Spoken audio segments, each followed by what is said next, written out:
So, despite what it may look like, I'm going to talk briefly about the WL Toys V915 helicopter.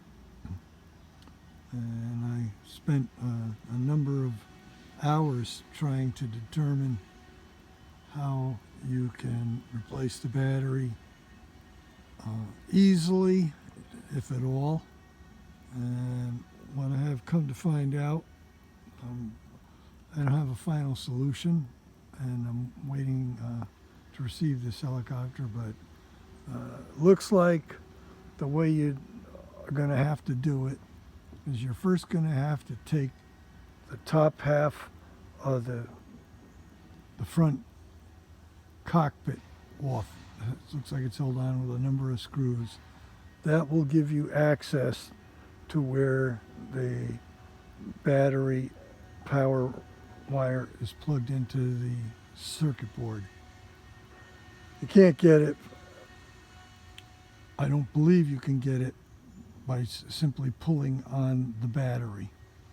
I think you also have to, after you do that, I think you got to loosen the two screws in the front of the landing skids on the bottom of the helicopter towards the front, and then that will allow you to relieve some pressure on that battery. That battery is placed horizontally in the helicopter on the bottom, and it extends into the cabin area underneath a circuit board, and it's a reasonably tight fit in there.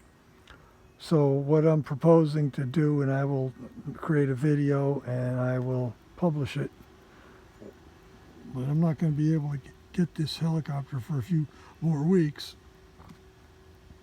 is I've ordered some JST extensions, male and female, and they on YouTube, on eBay, and they look to be 3 or 4 inches long.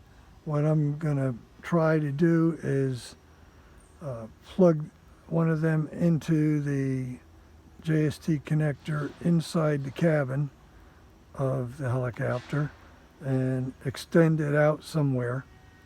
And it may not be real pretty, because I think I'm going to have a couple of wires exposed on the bottom of the helicopter, but hopefully won't be too bad.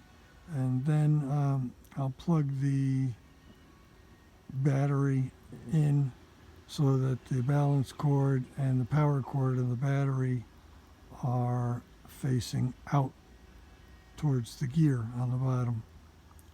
And hopefully there'll be enough friction, especially since it's horizontal. I'm hoping there'll be enough friction in that cavity to hold it in place without having to screw the front of the landing skid back on with those 2 screws, which I think makes a tight fit the way it comes from the factory.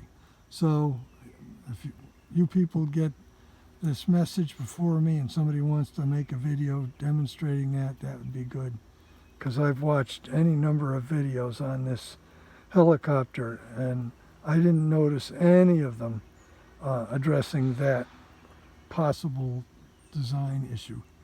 I don't think it's ever going to be great and easy access for that battery, but you know, they're selling this helicopter with 1, 2, or 3 batteries on the internet, so you got to think that there's going to have to be a way that you can replace the battery without going crazy. And I'll see how this solution works when I get the helicopter in maybe 3 weeks. Thank you very much. Bye-bye.